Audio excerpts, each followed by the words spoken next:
Face masks make sex safer in the time of COVID-19, New York City Health Department advises. The New York City Health Department is encouraging people to be creative in its updated guidelines to help people have safer sex during the COVID-19 pandemic. While the department still urges people to stay home as much as possible and minimize contact with others, the guidance says that during the pandemic people will and should have sex.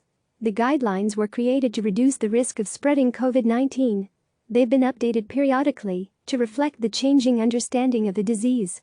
The transmissibility of COVID-19 through sex hasn't been studied closely. Scientists have found the coronavirus in feces and in men's semen, even after the men have begun to recover from COVID-19. That means there's a possibility the virus could be sexually transmitted, but not enough is known, and some scientists think it is unlikely. Some researchers have suggested that, while abstinence carries the lowest risk of infection, it's not a realistic option for many, and the idea that sex would be dangerous could have insidious psychological effects at a time when people are especially susceptible to mental health difficulties, according to a study published in May. Other coronaviruses do not easily spread through sex, according to the New York City Health Department. Scientists do know it is a highly contagious respiratory illness, though. Since COVID-19 can spread through saliva and breathing, the agency suggests people may want to wear a face covering or mask while having sex. Make it a little kinky, the guidelines say. Be creative with sexual positions and physical barriers, like walls, that allow sexual contact while preventing close face-to-face contact. Or people can masturbate together and keep physically distant, the guidelines suggest. The department reminds people that you are your safest sex partner. The next safest option is a consenting adult in the same household. If, however, there is an interest in sex with someone outside the household, the guidelines advise picking a partner one trusts to talk about their COVID-19 risk factors just like they would discuss condoms and other safer sex topics.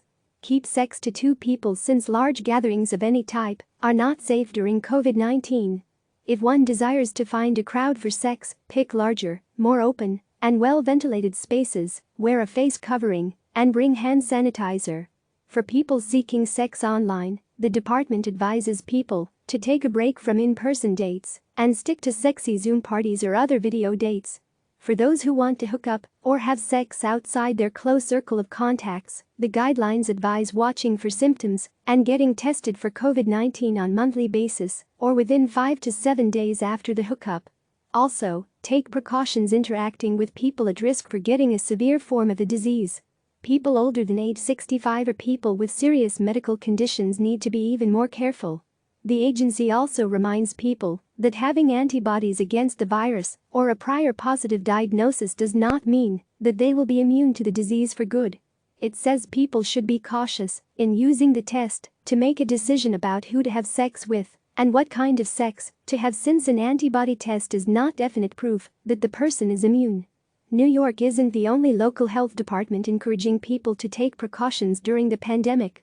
The guidelines from Washington, D.C., place a strong emphasis on having sex only if you both are feeling well and have good hand and sex toy hygiene. Oregon uses cute graphics to get the point across. San Francisco advises people to limit sex to your main partners or regulars that you live with and/or have sex with. And if you do have to stay physically distant from your honey, as Austin's guidelines put it, those guidelines give creative suggestions for date night during the pandemic. Click subscribe to receive the latest news.